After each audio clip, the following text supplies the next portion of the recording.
ಧರ್ಮಸ್ಥಳ ಕುರಿತು ಅಪಪ್ರಚಾರ ವಿರೋಧಿಸಿ ಹುಕ್ಕೇರಿ ಪಟ್ಟಣದಲ್ಲಿ ಬೃಹತ್ ಮೌನ ಮೆರವಣಿಗೆ.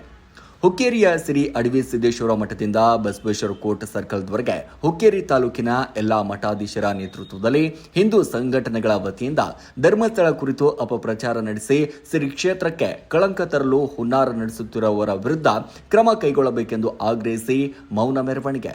ಇದೇ ವೇಳೆ ಜೈನ ಸಮಾಜದ ಮುಖಂಡರಾದಂತಹ ಮಹಾವೀರ್ ನಿಲಜ್ಗಿ ಹಾಗೂ ಮಠಾಧೀಶರು ಮಾತನಾಡಿ 2 ವರ್ಷಗಳಿಂದ ನಿರಂತರವಾಗಿ ಕ್ಷೇತ್ರದ ವಿರುದ್ಧ ಅಪಪ್ರಚಾರ ಹಾಗೂ ಷಡ್ಯಂತ್ರ ಮಾಡಲಾಗ್ತಿದೆ. ಇದರಿಂದ ಭಕ್ತರು ಅಸಮಾಧಾನಗೊಂಡಿದ್ದಾರೆ. ದೇಶದ ಪವಿತ್ರ ಪುಣ್ಯಕ್ಷೇತ್ರವಾಗಿರುವಂತಹ ಧರ್ಮಸ್ಥಳವನ್ನು ಅಪವಿತ್ರ ಮಾಡಲು ಹೊರಟಿರುವ ದುಷ್ಟರನ್ನ ಸರ್ಕಾರ ಯಾವುದೇ ಮುಲಾಜಿಗೆ ಒಳಗಾಗದೆ ಅಂತವರನ್ನ ಬಂಧಿಸಬೇಕು. ಕೆಲವರು ನಿರಂತರವಾಗಿ ಹಿಂದೂ ದೇವಾಲಯ ಹಾಗೂ ಹಿಂದೂ ಪರ ಹೋರಾಟಗಾರರನ್ನ ತುಳಿಯಲು ಪ್ರಯತ್ನ ಪಡುತ್ತಿದ್ದಾರೆ. ಅಂತವರ ವಿರುದ್ಧ ಕ್ರಮ ಕೈಗೊಳ್ಳುವಂತೆ ಆಗ್ರಹಿಸಿದರು. ಇದೇ ಸಂದರ್ಭದಲ್ಲಿ ಹುಕ್ಕೇರಿ ತಾಲೂಕು ಜೈನ ಸಮಾಜದ ಅಧ್ಯಕ್ಷ ಬಾಹುಬಲಿ ನಾಗ್ನೂರಿ ಸೇರಿದಂತೆ ಹುಕ್ಕೇರಿ ತಾಲೂಕಿನ ಎಲ್ಲ ಹಿಂದೂಪರ ಸಂಘಟನೆಗಳ ಮುಖಂಡರು, ಕಾರ್ಯಕರ್ತರು, ಜೈನ ಸಮಾಜದ ಮುಖಂಡರು, ಮಠಾಧೀಶರು ಪಾಲ್ಗೊಂಡಿದ್ದರು. ವರದಿ ಸಂತೋಷ್ ಪಾಟೀಲ್, SP7 ನ್ಯೂಸ್ ಕನ್ನಡ, ಹುಕ್ಕೇರಿ. ಹೋರಾಟದ ಪ್ರತಿಫಲ ನಾಳೆಯ ದಿವಸನೇ ಆ ಕ್ಷೇತ್ರಕ್ಕೆ ಅಂಟಿಕೊಂಡಿರ್ತಕ್ಕಂಥ ಕಳಂಕ ನಿರ್ಮೂಲನೆ ಆಗಲಿ ಅಂತಕ್ಕಂಥದ್ದೇ ಉದ್ದೇಶದಿಂದ ನಮ್ಮ ಹುಕ್ಕೇರಿಯ ಎಲ್ಲ ತಾಲೂಕಿನ ಎಲ್ಲ ಮಠಾಧೀಶರ ನೇತೃತ್ವದಲ್ಲಿ ಇವತ್ತಿನ ದಿವಸ ಮಿಡಸೋಸಿಯ ಪರಮಪೂಜ್ಯ ಜಗದ್ಗುರು ಮಹಾಸನ್ನಿಧಿಗಳವರು ಕೂಡ ಈ ಹೋರಾಟದಲ್ಲಿ ಭಾಗಿಯಾಗ್ತಾ ಇದ್ದಾರೆ. ಈ ಕಾರ್ಯಕ್ರಮದಲ್ಲಿ ಕಾರ್ಯಮಠದ ಪರಮಪೂಜ್ಯರ ಒಂದು ಸಾನ್ನಿಧ್ಯ ಲಭಿಸಿದ್ದು ನಮ್ಮೆಲ್ಲರಿಗೂ ಕೂಡ ಅತ್ಯಂತ ಸಂತೋಷ. ಹಾಗಾಗಿ ಎಲ್ಲರೂ ಒಂದಾಗಿದ್ದೇವೆ. ಸನಾತನ ಧರ್ಮದ ಸಂಸ್ಕೃತಿಗೆ ಧಕ್ಕೆ ಬಂದಾಗ ನಾವೆಲ್ಲ ಒಂದಾಗ್ತೀವಿ ಅಂತಕ್ಕಂಥ ಉದಾಹರಣೆಯನ್ನು ಇಡೀ ಕನ್ನಡ ನಾಡಿಗೆ ನನ್ನ ಹುಕ್ಕೇರಿ ಪಟ್ಟಣ ಇವತ್ತು ಉದಾಹರಣೆಯಾಗಿ ನಿಂತುಕೊಂಡಿದೆ ಅಂತಕ್ಕಂಥ ಮಾತನ್ನು ಈ ಸಂದರ್ಭದಲ್ಲಿ ಹೇಳಿದೆ. ಈಗ ವ್ಯವಸ್ಥಿತ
ತಗೊಂಡ್ರಿ